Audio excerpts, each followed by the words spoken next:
Hello and welcome to eNews at 7. I'm Shahan Ramkisoon. It's great to have you with us. Our top stories tonight. Floyd Shivambu rubbishes allegations that he got 10 million rand stolen from VBS Bank.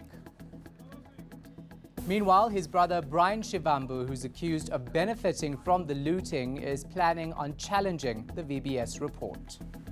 Our top story, Floyd Shivambu has finally broken his silence on the VBS scandal. The EFF Deputy President is calling reports implicating him fake news. In a statement released today, he says he's seen weapons of mass deception and propaganda machines working to mislead people. Shivambu says he's never received 10 million rand in his personal account from VBS or anyone else. He's slamming what he calls faceless sources from the South African Reserve Bank. Shivambu spoke to ENCA's Nicolaus Bauer. I have not received any money from any VBS account, and that is what I emphasize in the statement that I issued. And I want to give you some context that this information that we are responding to, the source is a person who claims to have spoken to the Reserve Bank.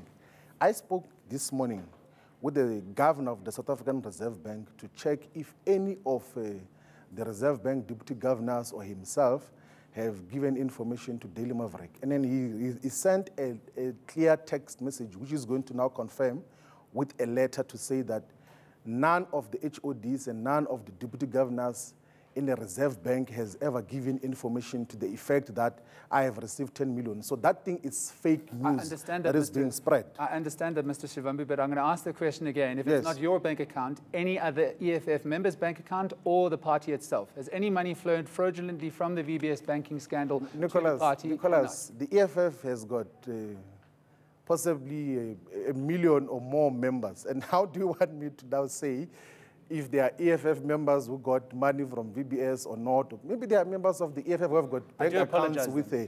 I'm not dealing with that. Has the party enjoyed any money from the VBS scandal or not? The EFF is going to have a press conference on Tuesday to deal with questions that relate to its finances. Well, entrepreneur Brian Shivambu is considering legally challenging the damning VBS report. The lead investigator says he received 16 million rand from the embattled bank. He's now preparing to take that report on review. Erin Bates has more. Brian Shivambu is planning his attack on the Reserve Bank. He is taking aim at the central bank's prudential authority as well as the authors of the Great Bank Heist report. The former EFF Students Command Administrator appears on page 135 next to an amount of roughly 16 million rand. My client has not been provided with an opportunity to go and present his side of the story, but he is being labeled as a recipient of these funds. Shivambu confirms his company, Schameka Projects, received money from Vele Investments in 2017. But he says the funds were for professional services rendered. He's a young man of 30 years old who is an entrepreneur in his own right. It is not Brian Shivambu who had a relationship with Vele Investment. It is his company, Schameka, which had a relationship. Nkwashu takes issue with Shivambu being referred to by name. It is not known where he operates from, where Schameka operates from. It is not known whether there are business development people there, whether there are CFOs, whether there are CEOs, etc., etc. What is known is that Brian Shivambu received 16 million. So what do you know about your client's company, where it's operating from, who's involved, the structure of it, and so forth? Well, like I indicated to you before the interview, I am taking further instructions from my client later this afternoon. Brian's brother, EFF Deputy President Floyd Shivambu, has rubbished allegations he received 10 million of the 16 million rand. He printed the entirety of his bank statements, the VBS bank statements, since he opened the bank account. There's nowhere where there is a linkage to my account, none whatsoever. The EFF set to hold a press conference on Tuesday. Brian's lawyer cannot confirm whether or not his client is still a member, but he does confirm Brian is no longer on the party's payroll. Erin Bates, Johannesburg. The late struggle icon Eric Mtshali is being remembered as a man who worked selflessly for South Africa's freedom. Tripartite Alliance leaders have visited his family home in Durban. Mtshali died on Friday after a short illness. Goge reports. Coming in their numbers to pay respects to the departed icon, Eric Stalin Mtshali is one of many unsung heroes of the liberation struggle. He contributed enormously to the development of South Africa, to the struggle for freedom. He was one of those who left, who was in the party, who was in SAT at that time, in the ANC, and who worked selflessly and tirelessly for our freedom. Mtshali's family has described him as a unifier. What's warming as well, more especially, is that my father was a unifier. He didn't like the current factions that you see in the ANC currently. So to see all of them here united like this and in good spirits is comforting as a family, because then we know that he's smiling wherever he is right now. The ANC says Mtshali scorned on factionalism and ill discipline. He has also been emphatic on the unity and dealing with factions in the ANC. But two outstanding attributes that we'll give to him. The first is that he was a good critic. He would critique the senior leadership of the ANC, but in proper platforms, within structures, and on one-on-one occasions. He was that kind of a person who never shy away to engage with the leadership where mistakes are committed. The KwaZulu-Natal SACP leadership says the alliance must unite in honor of the departed stalwart. He was an embodiment of our alliance because he understood that the struggle need all of us, the African National Congress, the South African Communist Party, COSATU and SANCO, that if we are united, we are strong, but if we are divided, we will fall. Mtshali will be laid to rest on Sunday, the 21st of October. Goge, Durban. The Freedom Front Plus launched its 2019 election campaign in Port Elizabeth today. It's urging all minority groups in South Africa not to give up and be passive, but to instead come out in their numbers to vote. Sandy McCowan was there. The FF Plus had a strong message for its supporters. Change can happen. We say, we fight back. Fight back. Party leader Dr. Pieter Groenewald called on South Africans to ensure there's a solid opposition by giving the FF Plus a strong voice in Parliament. Opposition party alone will receive enough votes to beat the ANC. Therefore, you will have to go in coalitions. And therefore, if the Freedom Front Plus receives more than 1 million votes, we will be a strong partner in that coalition to ensure that the government is not the ANC. Groenewald says his party will concentrate on 5 core issues, including opposing land expropriation, fighting poor service delivery, and doing away with affirmative action. Many here feel the FF Plus is the only answer. Before me was who voted for the ANC, fear F plus, people do the correct thing. They is not people who come with lies without telling not the truth. They're telling the truth for the whole wide world. Groenewald urged all South Africans to go out and register so they can vote in the 2019 polls. Sandy McCowan, Port Elizabeth. After the break, we take you to Zimbabwe, where people are facing the country's worst economic crisis in 10 years.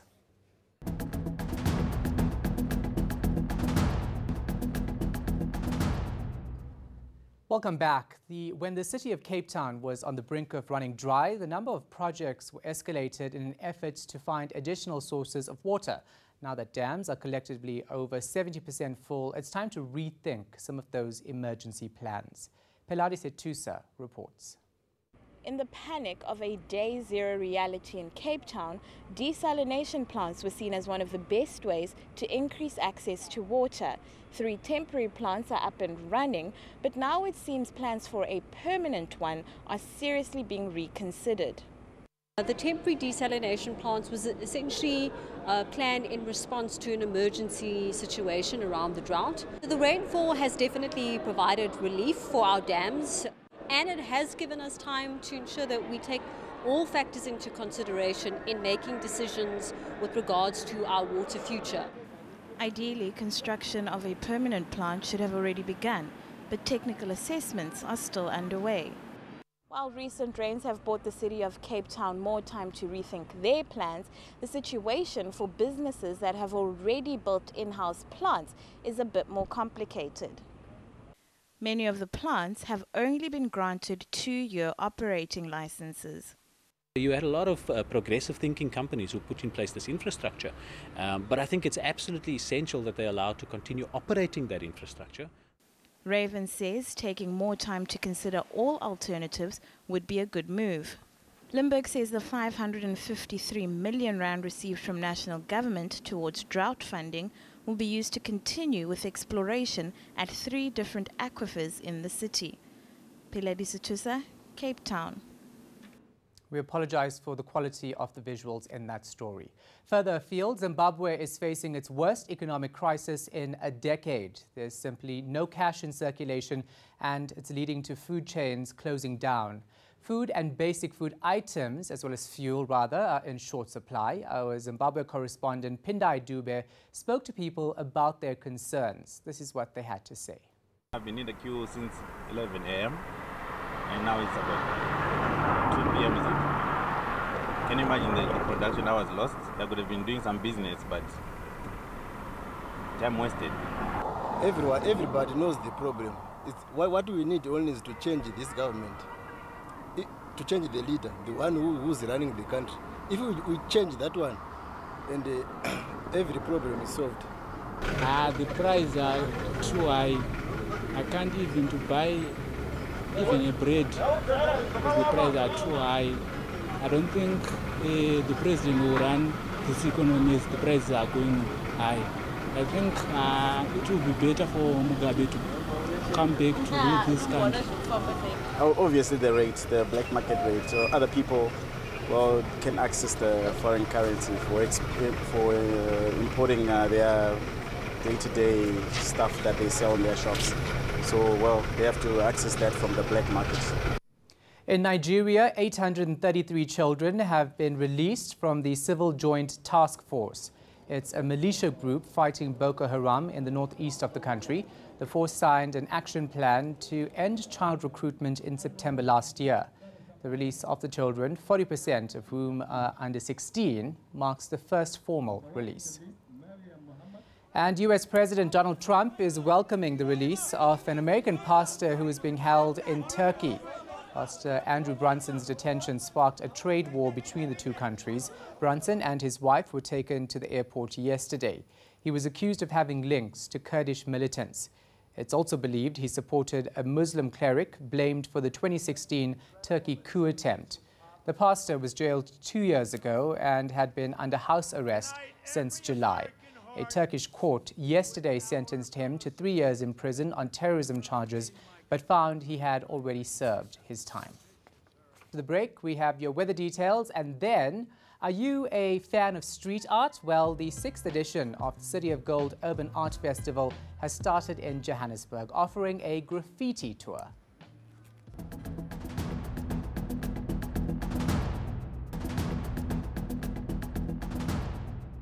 Welcome to the Weather Center. We are going to start off Sunday with isolated thunderstorms over parts of southwestern South Africa, including the southern areas of the Northern Cape, but more intense thunderstorms are forecast for your Sunday morning over parts of the northwest and much of the Free State. Then as we head towards the afternoon hours, isolated thunderstorms will be confined to the eastern areas of the Western Cape, but we are expecting scattered thunderstorms that could become severe in places across much of the Eastern Cape, parts of the Free State and the northwest. Less intense thunderstorms are forecast over eastern South Africa.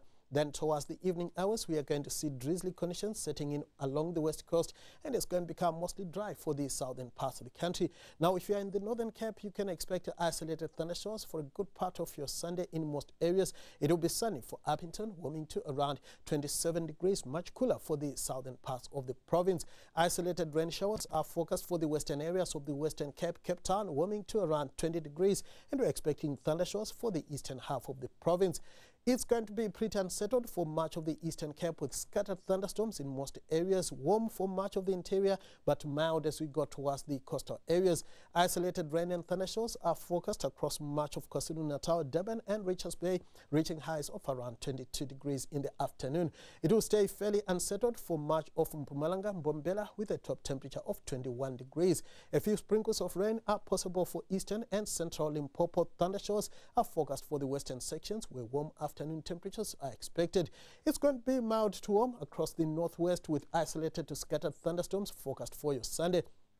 We are expecting scattered thunderstorms across much of the Free State, Bloemfontein, warming to around 22 degrees. Gauteng should see passing thundershowers for much of your Sunday, with top temperatures lying in the lower 20s in the afternoon. Now, looking ahead to your Monday, it's going to be mostly sunny and warm to hot for northern South Africa. Light rain along the west and south coast, extending into parts of the east coast. Thundershowers are possible for northeastern Limpopo. Then on Tuesday, we are going to see thundershowers persisting for the northeastern areas. It will be mostly cloudy with light rain in KwaZulu-Natal, a bit of rain as well for East London and Port Elizabeth.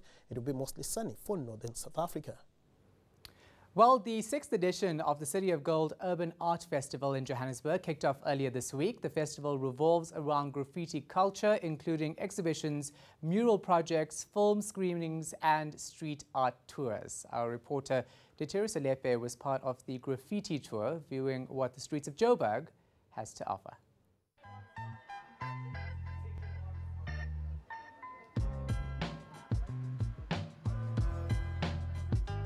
The City of Gold Urban Art Festival showcases a graffiti tour.